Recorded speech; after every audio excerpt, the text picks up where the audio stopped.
Muy buenas tardes, bienvenidos al cierre de los mercados en Primera Página Televisión, el espacio donde revisamos el comportamiento de la Bolsa de Nueva York y los mercados de la integración NUAM.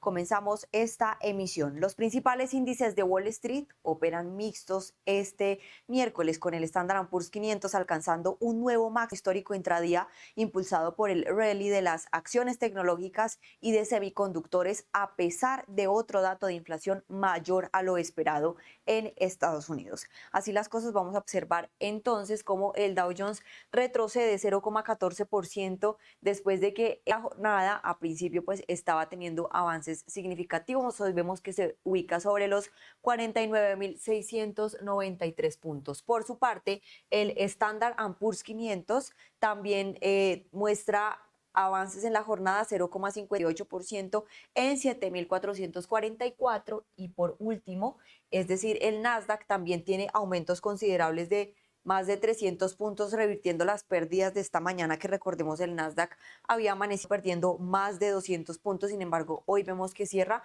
por encima de los 26.400 y con un alza de más de 300 puntos o un 1,20%. El mercado fue impulsado principalmente por el sector tecnológico. Las acciones de Nvidia ganaban más del 2%, mientras que Micro Technologies avanzaba más del 3%. El ETF de semiconductores Bank Eng Semiconductor subía 2%. El optimismo en el sector de chips se produjo después de que el CEO de Nvidia acompañara al presidente Donald Trump en su viaje a China para reunirse con el presidente Xi Jinping, lo que reavivó las expectativas sobre una posible flexibilización para la venta de chips de inteligencia artificial en el mercado chino. Sin embargo, el avance del mercado fue limitado en otros sectores. Cerca de 2/3 de las empresas del Standard & Poor's 500 operaban a la baja, según datos de FactSet. Entre ellas destacaban Home Depot, JP Morgan, afectadas por el temor a una mayor inflación y los efectos de alza de petróleo relacionada con el conflicto entre Estados Unidos e Irán. En el frente económico, el índice de precios al productor subió un 1,4% en abril, el mayor avance mensual desde marzo de 2022 y muy por encima del 0,1% esperado por el mercado. A nivel anual, la inflación mayorista alcanzó 6%, su nivel más alto desde diciembre del 2022, superando el consenso de los analistas de 4,9%. Pese a los temores inflacionarios y a la incertidumbre política, los inversionistas continúan apostando por el negocio de inteligencia artificial como el principal motor del mercado en el 2026, impulsando a los fabricantes de chip y a las grandes tecnológicas hacia nuevos récords. Tras revisar esta información, veamos cómo cerraron los mercados de la integración NUA.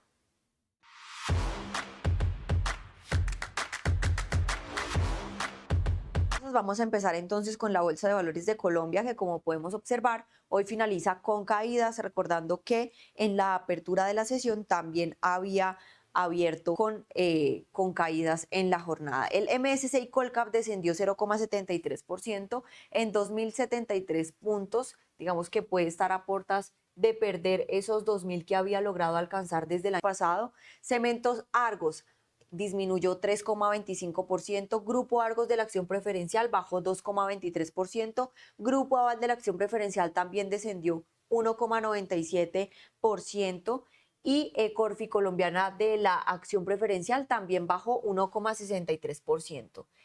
Por su parte, acciones como por ejemplo Ecopetrol, Celsia, Grupo Energía Bogotá, Terpel y Grupo Argos fueron las 5 acciones con mayores aumentos en la jornada, siendo Éxito la de mayor desempeño en 2,72%, Celsia aumentó 2,69%, Grupo Energía Bogotá tuvo también un avance del 2,29% y Terpel ganó en la jornada un 1,97%. Y en noticias del mercado colombiano, Grupo Aval reportó una utilidad neta atribuible de 337.000 millones de pesos durante el primer trimestre del 2026, frente a los 3.600 1.000 millones de pesos registrados en el mismo periodo del año anterior. El resultado incorporó el impacto del impuesto al patrimonio, ascendió a 312.000 millones de pesos en gastos operacionales y tuvo un efecto de 210.000 millones de pesos en la utilidad neta, reduciendo el ROAE del trimestre en aproximadamente 457 puntos básicos. En paralelo, el grupo presentó su estrategia corporativa 2026-2031 basada en los ejes de crecimiento, oportunidades e impacto. Además, Go Payments fue certificado por el Banco de la República para operar como nodo en el ecosistema Breve, mientras Aval Fiduciaria completó su integración y alcanzó 198 billones de pesos en activos bajo gestión, consolidando su posición en el mercado fiduciario colombiano. Y en otras noticias, Mineros publicó un aviso de readquisición de acciones ordinarias por 15 millones de dólares, equivalente a 55.593 millones de pesos, operación que se realizará mediante el mecanismo de construcción del libro de ofertas. Los destinatarios serán los accionistas inscritos en el DECEVAL a la fecha de publicación del aviso, quienes podrán presentar sus posturas a través de sociedades comisionistas de bolsa entre el 11 y 15 de mayo del 2026 en horario de 8:30 a 3 de la tarde. El precio ofrecido por cada acción se definirá con base en las posturas presentadas por los accionistas y condiciones de mercado al momento de la adjudicación. Mineros indicó que el pago de la readquisición se efectuará al tercer día hábil siguiente a la adjudicación, con cargo a la reserva creada para este proceso, el cual se encuentra soportado en el artículo 42 de la Ley 964 del 2005.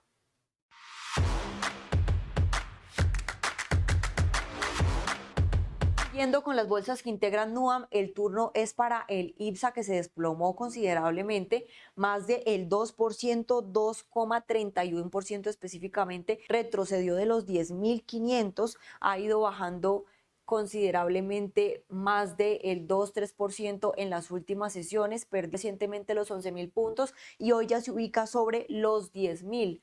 Las 10.000 unidades, 10.395 unidades en la sesión de hoy, lo que operó a la baja. Vamos a observar entonces en las acciones cuáles influyeron dentro de su comportamiento. El primer título en descender es Inversiones La Construcción, con una baja del 3,65%. La Sociedad Química Minera descendió 3,58%. El Holding Cap bajó 3,38%. Engie Energía Chile disminuyó 3,29%. Y el Banco Itaú de Chile también tuvo pérdidas del 3,03%, acciones de alta ponderación dentro del IPSA que claramente lo hicieron arrojar este resultado. Respecto a las acciones que mostraron comportamiento positivo, únicamente fueron 3, Cencosud, Salfacorp y SMU. Cencosud aumentó 1,21%, mientras que Salfacorp ganó 0,99% y la cadena de supermercados SMU también tuvo una ganancia del 0,16%, siendo estas tres las únicas acciones en cerrar en verde la sesión. En noticias del mercado chileno, la Sociedad Química Minera acumula un alza del 28% en lo corrido del 2026 y se aproxima a una capitalización bursátil de 30.000 millones de dólares, impulsada por el repunte del precio del litio y las expectativas de sólidos resultados financieros. La compañía ya alcanza una valorización cercana a 26.000 millones de dólares y se consolidó como la empresa más valiosa de la Bolsa de Santiago. Analistas del mercado anticipan un fuerte crecimiento del EBITDA durante el primer semestre del 2026, apoyado en mayores precios y volúmenes de venta de litio, además del buen desempeño de negocio de yodo y fertilizantes. Sin embargo, mantienen recomendaciones neutrales debido a la volatilidad del precio del litio y los riesgos geopolíticos asociados al conflicto en Oriente Medio. Millicom informó que redujo 35% de su plantilla en Chile como parte del proceso de reorganización iniciado tras la adquisición de las operaciones de Telefónica en el país por 1.215 millones de dólares. La compañía destinó cerca de 21 millones de dólares a indemnizaciones por despido durante abril en el marco de las medidas de ajuste operativo implementadas en sus primeros 50 días de operación en el mercado chileno. La empresa reportó ingresos por 256 $125 millones entre el 10 de febrero y el 31 de marzo, además de un EBITDA ajustado de $5 millones. Según Millicom, las medidas ajustadas incluyen la simplificación de la oferta comercial, la reducción de deuda, la optimización de redes y la apertura de 50 nuevas tiendas en Chile, mientras avanza en el registro de la marca Tigo ante las autoridades locales.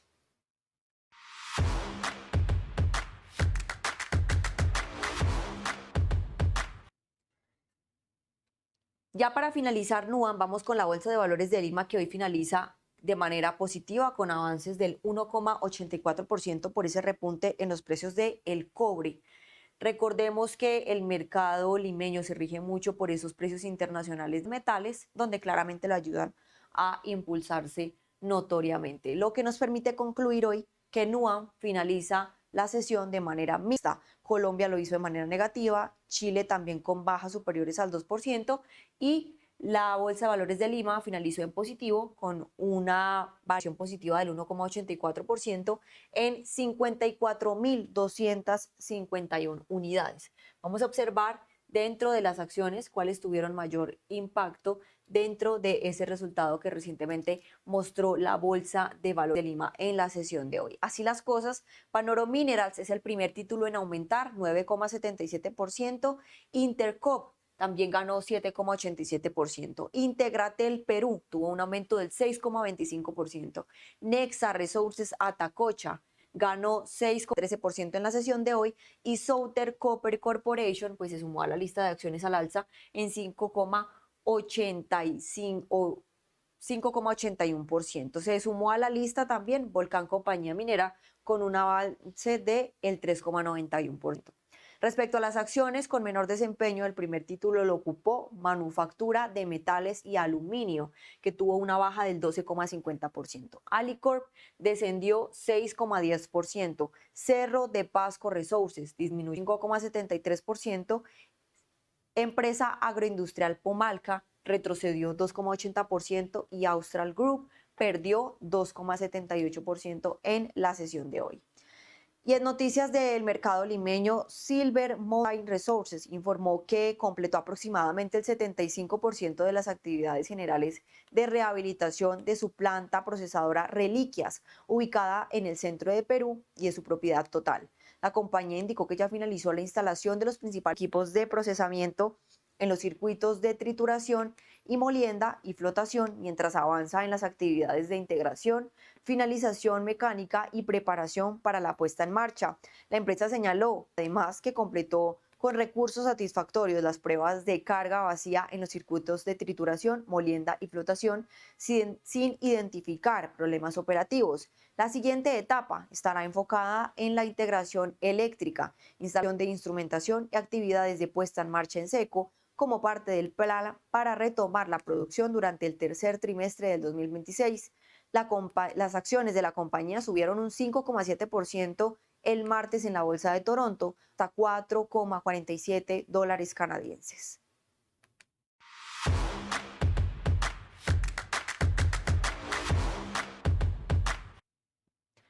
Y luego de revisar el desempeño de las bolsas de la región, ahora ponemos la mirada en Venezuela.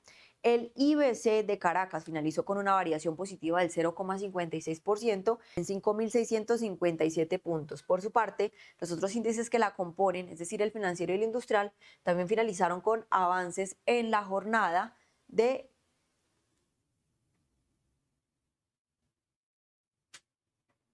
0,69% y 0,01% respectivamente.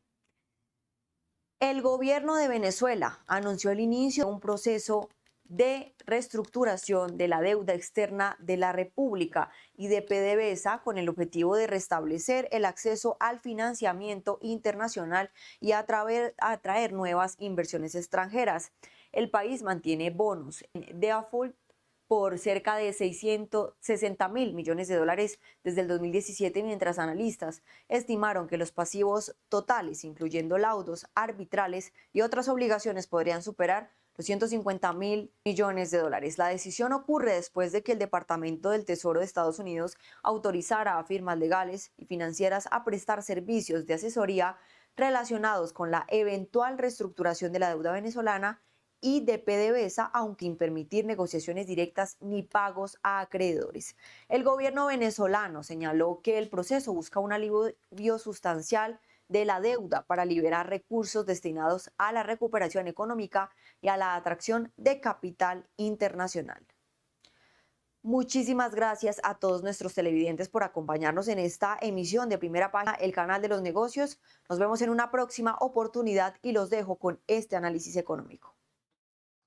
Me encuentro con Alejandro Callejas. Él es el gerente general de Lagos de Torca. Este es un proyecto que va contadas cuadras desde las cientos con autopista, lo que conocemos, arriba desde la séptima hasta la Boyacá, casi que hasta Chía, pues para los que no conocen, y se van a construir alrededor, según tengo entendido, de unas 135.000 viviendas. Esto es casi un municipio, Alejandro. Pero pues cuéntenos en qué consiste el proyecto, hablemos de 135.000 viviendas, si son estrato para todos los estratos, y un poco de precio. Bueno, listo. Entonces, pues primero que todo, muchas gracias por el interés de conocer nuestro proyecto y para todos ustedes que nos están viendo, pues abiertos siempre a poder responder cualquier tipo de inquietud.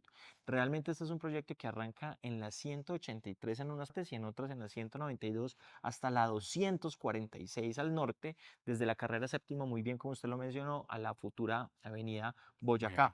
Este es un proyecto que la gente a veces lo confunde como si fuera un proyecto de vivienda, pero este no es un proyecto de vivienda, este es un proyecto de expansión urbana de la ciudad de Bogotá hacia el norte, que tiene muchísimas características. Tiene características de expansión en servicios públicos, en movilidad, en equipamientos públicos, en zonas ambientales, en parques y por supuesto también viviendas. Y como está muy bien dateado, efectivamente aquí hay una concertación para hacer 135.000 unidades de vivienda, que no es como si fuera un municipio. Realmente esto sí, en números más o menos comparables, puede llegar a ser una ciudad parecida a lo que hoy es Manizales, Pereira sin ciudad metropolitana, Montería, Villavicencio. O sea, realmente esta podría, una vez se termine de consolidar este norte de Bogotá, si uno lo cogiera solamente de manera independiente, sería prácticamente, estaríamos entre las primeras 20 ciudades más grandes del país. Impresionante, bueno. Pero bueno, 135.000 viviendas. Hablemos entonces de... Hay hecho cuestionamiento del tema ambiental. Sí. ¿Qué se va a hacer? Porque veo también la maqueta que se conserva mucho, o sea, 135.000 viviendas, pero las partes de los laguitos, hay parques, se conserva mucha naturaleza la que está. ¿Qué se va a hacer para esa conservación? Realmente me gusta más coger un distinto y es que no es que se vaya a conservar. Lo que se le va es a devolver la estructura ecológica Ujú. principal que en esta zona de la ciudad se ha perdido durante los últimos 100 años. Y particularmente este proyecto tiene como pilar fundamental asegurar una cosa que no hay hoy, y es la conexión ecosistémica entre los cerros orientales y la cuenca del río Bogotá. Y eso se logra particularmente haciendo la reconformación, es decir, devolviéndole a la estructura ecológica principal 9 quebradas. Esas 9 quebradas conectan los cerros orientales con lo que es el humedal Torca-Guaymaral. Ujú, El ujú. humedal Torca-Guaymaral existe, pero es un humedal que está bastante digamos, atravesado. Primero le atravesamos la autopista norte y segundo, por la intervención del hombre se ha perdido en gran parte de su extensión. Hoy por hoy podríamos decir que ese humedal no puede, alcanza a llegar a unas 20 hectáreas y como espejo de agua tendrá unas 2, 3 hectáreas. Este proyecto lo tiene que, en su ejercicio de reconformación tiene que llevarlo a 90 hectáreas. Y eso, en la medida que se conecte con las 9 Sí. quebradas, lo vamos a crecer, o sea, no es a conservar, lo que le vamos es a devolver la vida. Y este se conecta con la cuenca del río Bogotá a través de un canal que se llama el Canal Norte. Con esto no solamente aseguramos la conexión ecosistémica, que es súper importante como pilar fundamental ambiental, sino que le damos funcionalidad a todo este espacio. Recuerde que la autopista norte, pues los que necesitamos para que esto, cada vez que pegamos seca aguacero, tenemos unos problemas. Cada vez que Eso llovizna, además. ya no. A partir de ahora, y de hecho este año empezamos a hacer las primeras obras de reconformación ambiental, vamos a empezar con el conector entre el humedal y el río Bogotá y eso le va a dar una capacidad muchísimo mayor para recibir ese tipo de aguaceros y que pensemos, digamos, que se baje esas consecuencias tan duras que tenemos en ¿Para cuándo estarían listas? O sea, entregado. Obviamente, esto es por etapas. Empezarán, no sé, guardadas proporciones, Torca 1, Torca 2, Torca 3. Pero estas 135.000 viviendas, ¿en cuántos años? ¿10 años, 15 años? Pues digamos, es una pregunta que siempre se hace y es difícil asegurar, porque depende también, esto es un ejercicio de mercado, Ujú. pero uno podría decir que para un ejercicio más o menos entre lo que se vende en Bogotá, la habilitación de suelo que hay en esta ciudad y los proyectos de vivienda que existen, podríamos estar diciendo que un proyecto como esto se pueda consolidar de manera completa entre unos 15 y 20 años. Bien, hablemos de vías. Claro. Porque en este momento, solo tenemos de la 170 hasta Chía, casi que la autopista y un poquito de la séptima. La Boyacá todavía no está, falta un poquito. ¿Cómo van a ser las vías? Porque pues obviamente esto es un espacio grandísimo, va a haber entradas cada cuantas comillas cuadras hacia arriba, hacia la séptima, hacia abajo, hacia la Boyacá. Bueno, como proceso de expansión urbana, bajo el proyecto tenemos una responsabilidad muy importante y es, digamos, extender las vías principales, las arterias que tenemos hoy en la ciudad y que conectan a Bogotá con la región metropolitana, particularmente Sabana Centro-Sur. ¿Y eso cómo se logra? Nosotros tenemos que hacer 36 kilómetros de dobles calzadas, 140. Internas.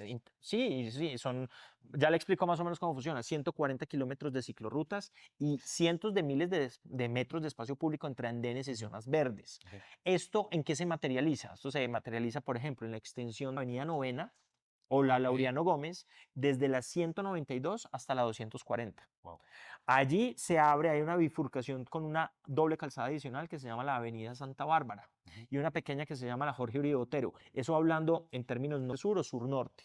Abajo de la autopista tenemos que hacer la extensión de la Avenida Villas y la extensión de la Avenida Boyacá. Si hablamos como cuadrícula, es decir, entonces las vías que conectan de oriente a occidente, tenemos que hacer varias también avenidas. La primera avenida Tibavita, la avenida, Dirección, la avenida Tibavita es la 192. 192, Sí, listo. la avenida Polo, que es ¿Cuál es? la calle 200. 200. Listo. La Rayanes, que es la 215. Bueno. Listo. Y al fondo la 235, que es la avenida Guaymaral Occidental. Esto es casi que séptima Boyacá. Claro, no, es séptima Boyacá. Ok. Así funciona. La única que solamente tiene incidencia en la parte occidental es la avenida Rayanes. Y estas avenidas, además, no solamente le sirven a la conexión interna del proyecto, sino que conectan Bogotá realmente Ujú. con la región, como lo decíamos ahorita, con la región metropolitana Centro-Sur. De esas vías ya hoy están terminadas la primera fase de la Polo Oriental, la primera fase de la avenida Santa Bárbara, 2 kilómetros ya entregados y en funcionamiento. La avenida Polo Occidental ya está totalmente terminada y además en uso. Y hace 20 días terminamos la avenida Guaymaral Occidental, que ya está entregada para la gente, se pueda conectar desde la carrera séptima hasta la futura avenida Boyacá. 3 últimas preguntas. Servicios públicos.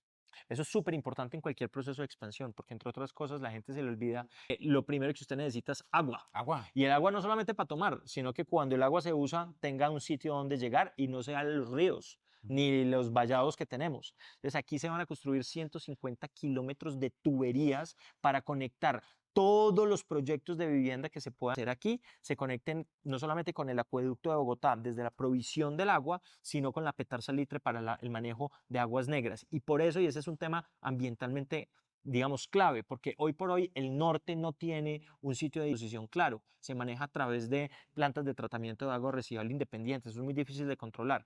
Este proyecto realmente lo que hace es que trae desde una planificación urbana muy bien organizada, además con costo cero para los impuestos de los bogotanos, todos los servicios ciudadanos que se requieren para que esto se pueda habilitar de buena manera. Educación. Ya tenemos colegios, pero esta zona tiene colegios, va a sonar un poco tosco, pero es colegios bastante caros. Sí. Primera pregunta. ¿Lagos de Torca va a tener, comillas, varios estratos socioeconómicos? Sí, entonces de las 135.000 unidades de vivienda, el 20% de las viviendas van a ser viviendas de interés prioritario, es decir, hasta 90 salarios mínimos. Ok. Es decir, 27.500 unidades, 27.500 unidades hasta 150 salarios mínimos, que es lo que conforma la vivienda de interés social. Si uno lo pudiera poner en otros términos, el 40% de la vivienda que se va a hacer en Lagos de Torca es vivienda social. Y por favor, digamos ahí, tumbar uno de los mitos es que se dice que es que el norte y Lagos de Torca es para los millonarios. No, no solamente es para los millonarios, es para todas las personas, porque aquí de alguna forma estamos diciendo que no importa su condición económica, usted tiene derecho a tener el mejor urbanismo que se está creando en nuestro país. Bajo esa ¿Listo? tesis, entonces, retomo ¿Cuántos mi pregunta. colegios? Colegios. Tenemos colegios bastante caros por esta zona. Entonces, usted lo, Van a abrir colegios. usted muy bien lo dice. Hoy en día hay una oferta de colegios, hay aproximadamente unos 30 colegios, Ujú, desde estrato 3 a estrato 6. ujú, Cada uno de los planes parciales, que en Lagos de Torca hay 34, tiene unas zonas de sesión para que lleguen los equipamientos públicos. ujú. Y de esa manera Bogotá pueda empezar a generar los colegios, particularmente colegios, centros de desarrollo infantil, bibliotecas, bomberos, sitios para atención de personas de la tercera edad, un parque metropolitano de 170 hectáreas. Va a ser el parque metropolitano urbano más importante en nuestro Centros país. comerciales. En este momento hay 4, pero además el proyecto y los planes parciales también conciben unas zonas comerciales súper importantes. Esta es la materialización, entre otras cosas, de algo que oímos mucho, y es la ciudad de los 30 minutos. Y es que de alguna forma usted puede encontrar no solamente dónde vivir, dónde divertirse, dónde ejercitarse y dónde poder trabajar alrededor de su vivienda. Entonces, ¿cuánto vale construir una ciudad como esta de 135 millones?